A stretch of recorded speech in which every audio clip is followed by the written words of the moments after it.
Sumiklab ang tensyon sa pagitan ng mga relihista at mga pulisya sa tapat ng Aliw Theater sa Pasay City ngayong umaga ng Miyerkules, Hulyo 22.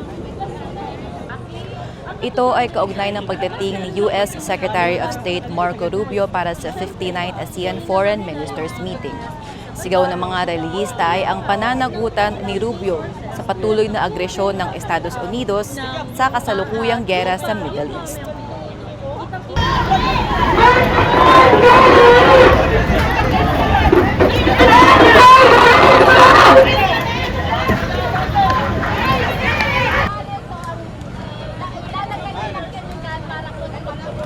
Isa rin sa mga kinukondena ng mga relihista ay ang Pax Silica Project na isang US-led international coalition kung saan sakop nito ang plano na mahigit 1,620 hektarya sa Economic Security Zone sa New Clark City sa Tarlac. Gayon din ang pakikipagtulungan na patuloy na pakikipagtulungan at pakikipag-ugnayan ng Administrasyong Marcos sa bansang Amerika na maaaring makapagdulot ng patuloy na panganib sa Pilipinas.